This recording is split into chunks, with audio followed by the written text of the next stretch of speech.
Hello and welcome to another edition of our Wednesday webinar. Thank you so much for joining us for innovation and entrepreneurship in the classroom.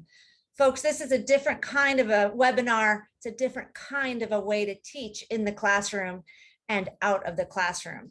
We are Canyon Professional Development here at Grand Canyon University, and we are PD with purpose. We don't do anything without a fantastic team behind us, and we are so excited that you're here to join us today. We have an incredible expert, and before I introduce our expert, I'd love for you to just sit back and watch this amazing clip.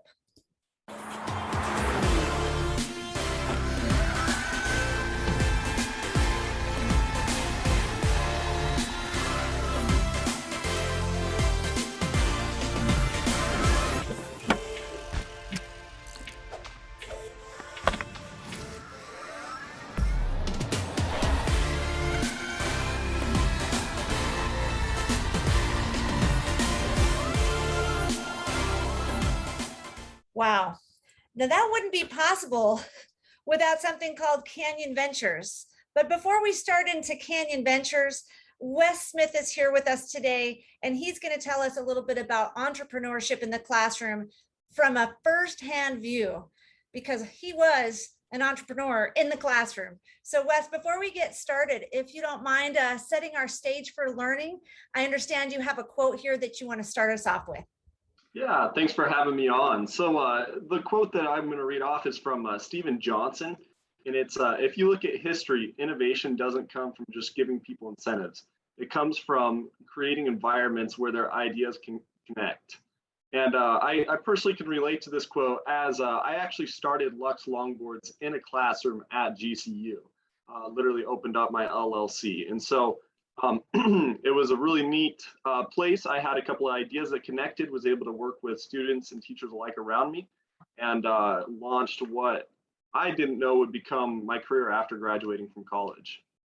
That is fantastic. So you're the ultimate application of the theory that you were learning in class. Is that kind of where I'm hearing that? Yeah.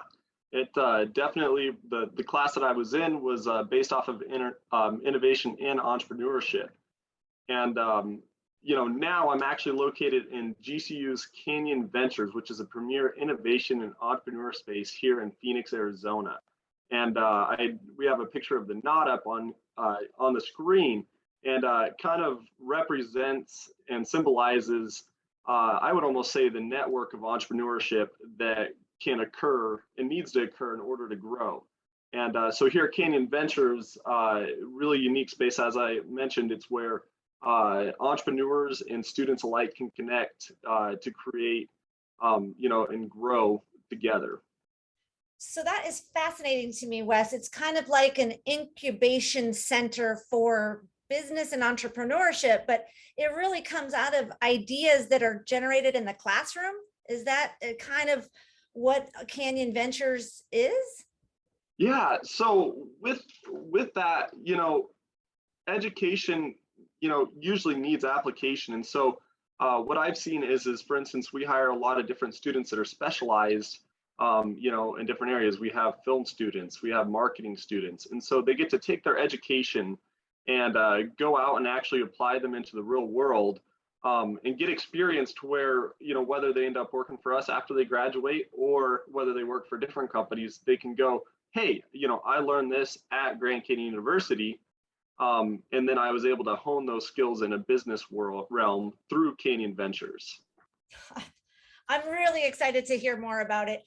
And as we move forward in our webinar today, folks, we are really focusing, if you haven't heard it already, on innovation and entrepreneurship, specifically as it relates to our teaching in the classroom. So our objectives today are really to learn how entrepreneurship connects to the classroom, identify how content drives that innovation, and see how subject matter and innovation together can provide a unique intersection of theory and practice. And Wes, you are living proof of this.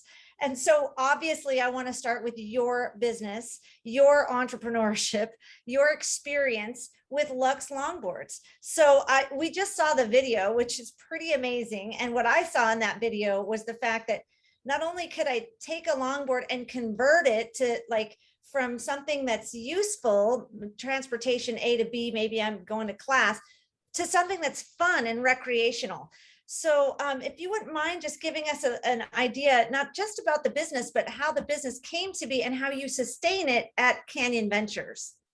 Yeah. So I actually founded Lux Longboards in 2017 out of a dorm room here at Grand Canyon University with the mission of bringing fun, fast, and adventurous transportation to everyone.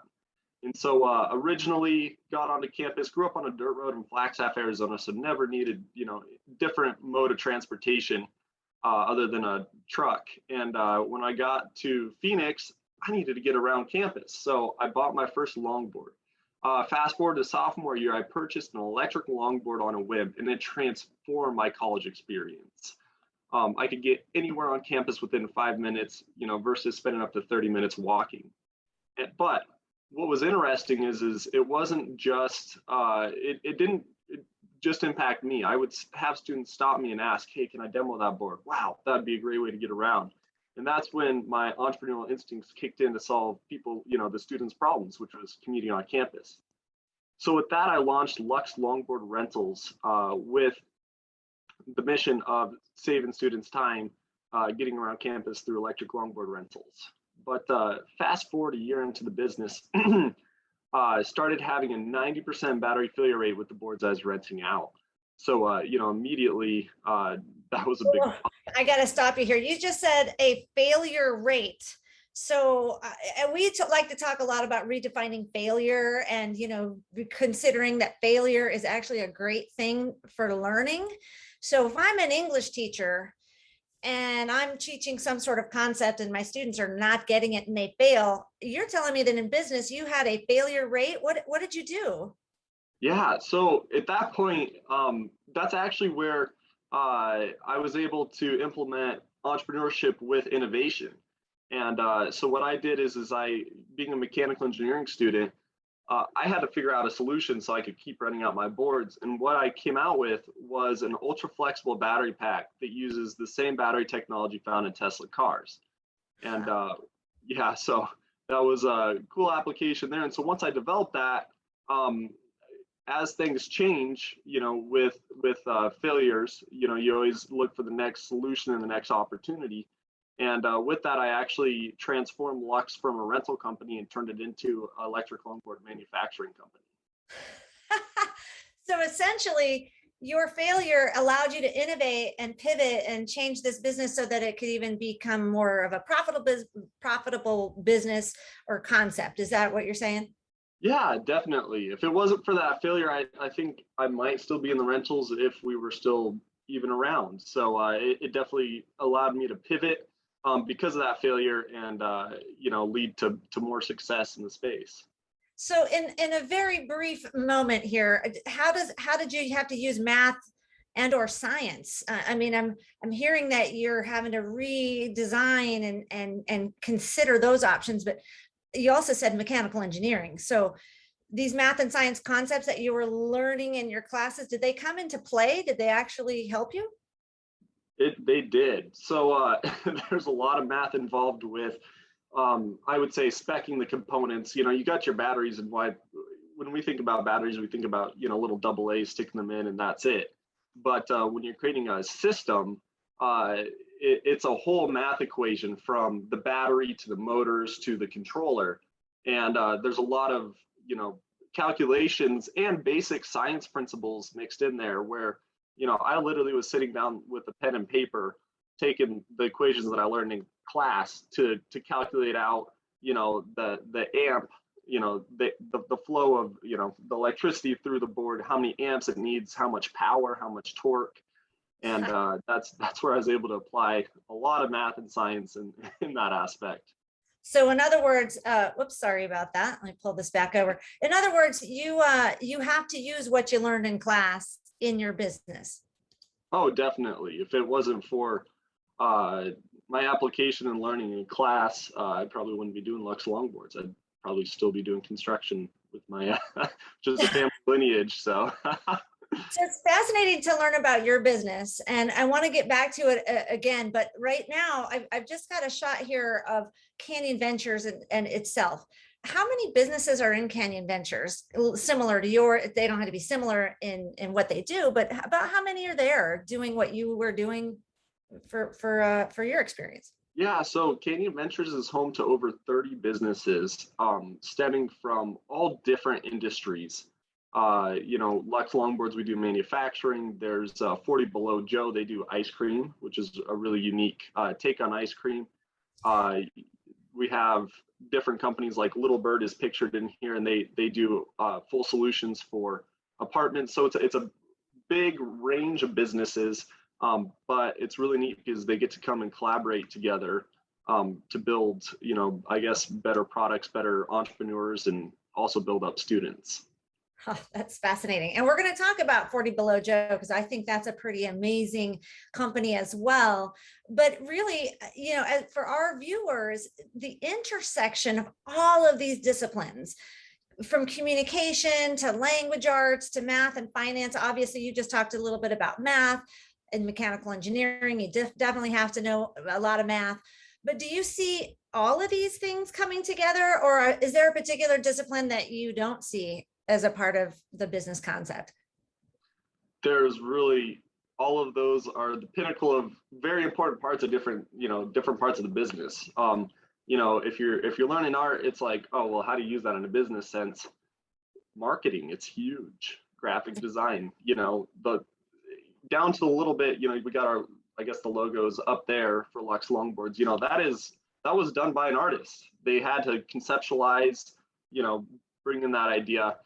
Math and finance is huge. You got to be able to calculate stuff for the components for the boards. You got to be able to calc out the financial viability of your business. And then language, all the way down from grammar to also foreign language. I don't just work with everybody in the US. I honestly wish I would have learned Mandarin in school. I do speak Spanish, so maybe a little bit of application down the road for that. I love it.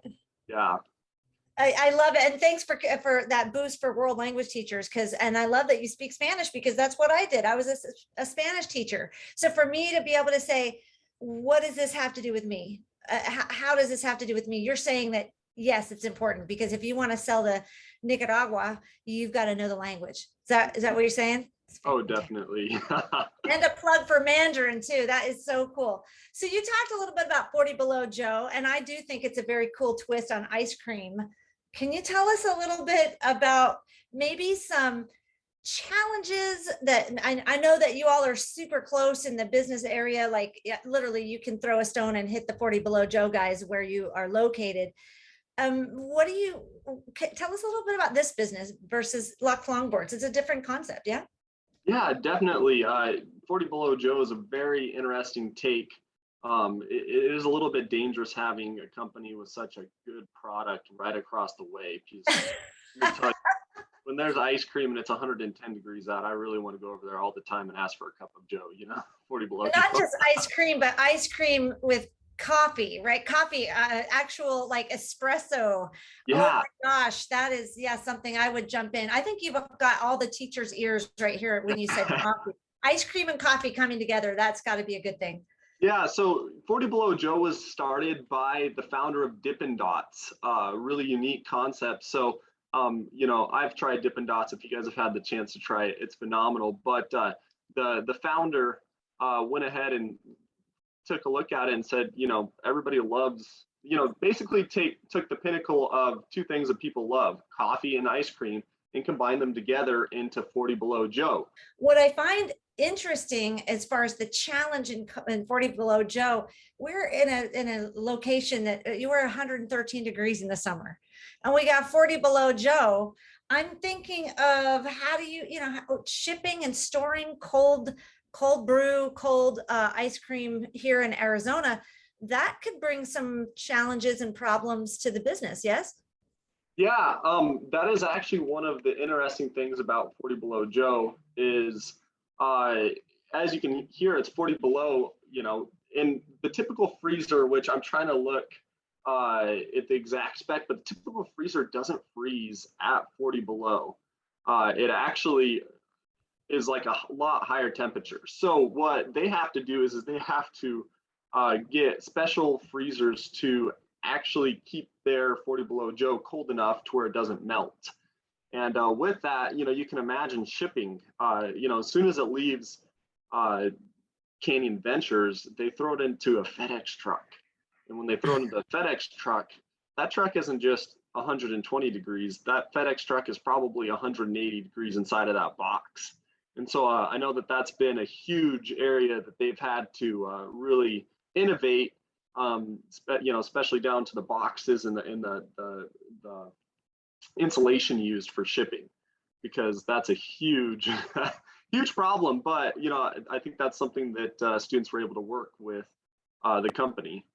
Well, they'd have to, right? I mean, ultimately, if you've got a regular freezer at 0 degrees Fahrenheit, and they've got to come up with a container that freezes at much below that area, I mean, 40 below Joe, right? So what's neat about this is that you can take this concept into the classroom, I think, very easily, because we talk about the metric system versus, our American way of calculating. And I assume that you also need to have both, because you're shipping, as you said earlier, to other countries. What I have here on our screen is essentially this concept of science, right? So you could do a science project in class and connect it directly with a 40 below Joe concept, where you're asking students, okay, come up with the container that makes your product the coldest, right? Something that's the best insulated container. That would just be a phenomenal project in class, because it's application of the science, and there's mathematics in there. Not to mention just the concept of temperature, right? So the outside temperature versus temperatures inside. You just said it's 180 degrees in the UPS box, the UPS truck box. So having students analyze for data to be able to find out, like, how quickly is temperature going to rise depending on the insulated container. And fascinatingly, I just had a meeting with a project-based learning concept with a teacher out in the East Coast who was literally talking about storing organs, and she was using Grey's Anatomy as an example of how do I store organs in containers and get them from point A to point B with the proper cooling. So you can teach that with iced coffee. And wow, even if they could get a sample, that would be awesome, right, Wes? Now, finally, if we look at English language arts in that marketing concept, you were talking earlier about everything's marketing. Can you give us an idea of how you've used your communication skills? Obviously, you speak another language. I think that's fantastic. I think that gives you a lot more of an idea of communication, but give me an idea of how you've used that. The dreaded research paper that high school students are like, I don't want to do that, or the presentation. How is that valid and applicable in business that you've seen? Yeah, so I've seen it, I guess, in so many different senses. One thing that I always, whether it was K through 12, I always had drilled in, be clear, concise, have sentences that are, well spelled out. So with that, in the business sense, I have limited time to capture, whether it's talking to another CEO or trying to communicate with employees. I have limited time, limited space to relay what I need to those people. One thing that we do is technical reports to a manufacturer for certain components. I have to be able to convey very clearly with a decent structure how I need them to fix an issue. And when they speak Mandarin, some of the stuff doesn't overlay through Google Translate. So it's really, that concept of, being thorough with writing, the application is massive. And there's nothing, I really appreciate when I get employees that are clear and concise and have well writing skills, because then I feel confident when they send out, emails to other executives or other people in the space that they're going to be portraying Lux as a professional. And, on the sales pitch side, same thing, we have limited time to capture people's attention and be concise with what our product offers for them, how Lux Longboards can bring fun, fast, adventurous transportation to everyone. That's our mission that we start off with, because that's what we believe in. And, people, I don't have an hour to tell them really in depth what the business does. And so we have such a short time to be clear and concise and, I guess, academically excellent when we talk to them. Yeah, no, and getting back to the video that we showed at the very beginning, prior to the filming of that, I'm quite sure there were scripting and there was a lot of communication that had to go on prior to getting that video out.